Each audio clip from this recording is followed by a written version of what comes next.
20, 12, 22 e 32 Irmão Getúlio Rodrigues. O que é trauma? A palavra trauma é oriunda do vocábulo grego e mantém um significado de ferida.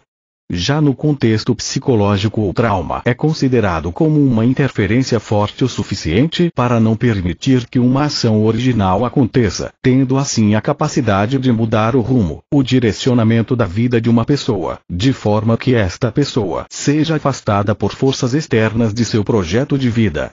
A história de Mefibosete. A Bíblia narra em 2 Samuel a história de um homem chamado Mefibosete, filho de Jonatas, filho de Saul, um príncipe, homem de descendência real que quando criança é acometido por um acidente se torna aleijado, e 4.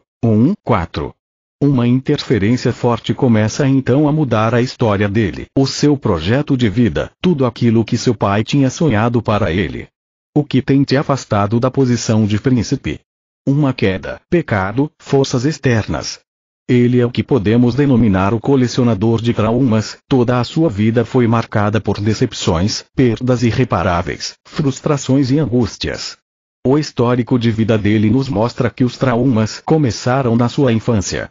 20, 12, 22 e 34 Getúlio Rodrigues. O primeiro nome dele tinha sido Merib-Baal, o Senhor contende, mas por causa da semelhança ao Deus dos cananeus, logo seu nome foi mudado para Ishbosete, homem de vergonha. Algum tempo depois surge Mefibosete, alguma coisa indigna / exterminador da vergonha, o príncipe, herdeiro do trono, agora é um homem envergonhado, detentor de traumas, cheio de frustrações.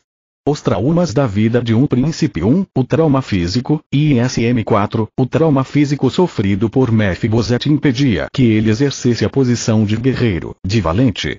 Geralmente todos os príncipes em Israel tinham que ir à guerra, empunhar suas espadas, defender o rei. Ele não conseguia. Imagine a frustração de ver todos os seus irmãos irem à batalha vestidos com armaduras, e ele sozinho não poder ir.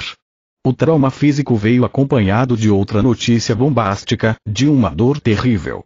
2. O trauma familiar. Imagine alguém chegando à porta de sua casa gritando: "Teu pai é morto e todos os seus filhos de sua casa." Essa notícia chegou aos ouvidos dele. Um novo trauma, uma dor ainda mais forte. Naquele momento passava a estar sem pai, sem irmão, sem ninguém.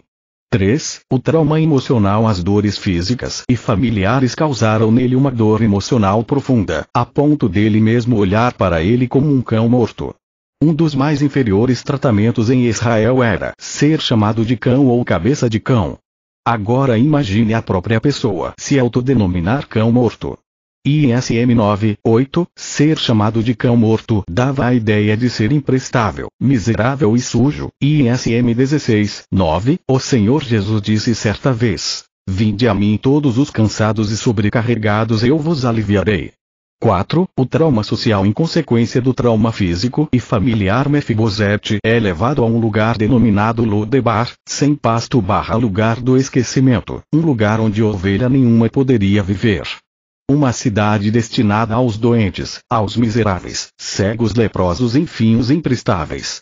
Foi no lugar do esquecimento, no meio deste cenário, que Mefibosete viveu por quase 20 anos.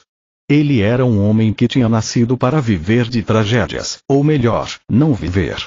Ser esquecido é um dos piores sentimentos sociais que alguém pode sentir. Mas o Senhor não nos esqueceu. Em LC 19 e 10 o pastor vai em busca da ovelha perdida, num lugar sem pasto, ou seja, em Lodebar. O rei Davi se lembrou da aliança que tinha feito com Jonatas.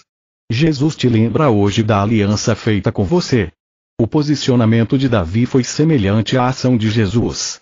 Restituição 20, 12, 22 e 36 Getúlio Rodrigues. 5. O trauma espiritual. Os complexos, feridas na alma causaram na vida de Mefibosete uma ideia de escravidão. Ele perdeu a posição de príncipe, todos os bens de sua família, passando a ser escravo de seus traumas. Ele talvez tinha esquecido da ação de Deus, talvez este não se lembrava mais das vitórias que Deus tinha concedido ao seu pai Saul. Ele era oprimido espiritualmente, e andava se arrastando sem fé alguma. Alguns homens de Deus, também, passaram por grandes crises e traumas. O próprio Davi nos Salmos narra suas constantes aflições. SL. 57, 6 SL. 38, 8 SL. 69, 29. Diante de tudo isso, de todas as frustrações, o rei olha para um homem lançado ao chão, no meio da amargura, e vê um príncipe. Foi assim que Davi olhou para Mefibosete. A Bíblia, ao narrar os milagres de Jesus, diz que ele fitava os olhos nas pessoas, fixava os olhos e dizia: a tua fé te salvou. Deus não te vê como um derrotado, como um aleijado, mas sim como um príncipe. O próprio Davi tinha saído de um lugar de esquecimento e foi posto como príncipe.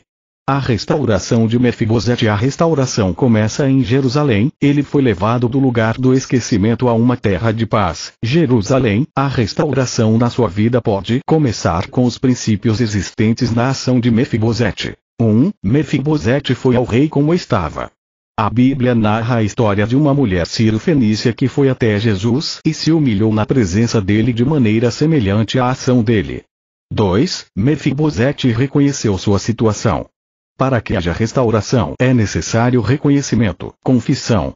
Davi, enquanto não reconheceu seu estado, seu pecado tinha os seus ossos envelhecidos. SL 35, 2. O povo de Israel precisou reconhecer sua situação de escravidão para que houvesse restituição. 3. Mefibosete estava cheio de temor. O temor no Senhor é fonte de sabedoria. PV 9 e 10. Precisamos entrar na sala do trono, diante do rei, com temor. SL 19, 9. Assim faziam os sacerdotes quando entravam no Santo dos Santos. A partir do dia em que Mefibosete entrou na presença do rei, ele passou a comer pão continuamente na presença do rei. Os seus termos de possessão foram restituídos. O homem que tinha perdido a posição de príncipe e se tornado escravo é novamente colocado como príncipe, como um dos filhos do rei.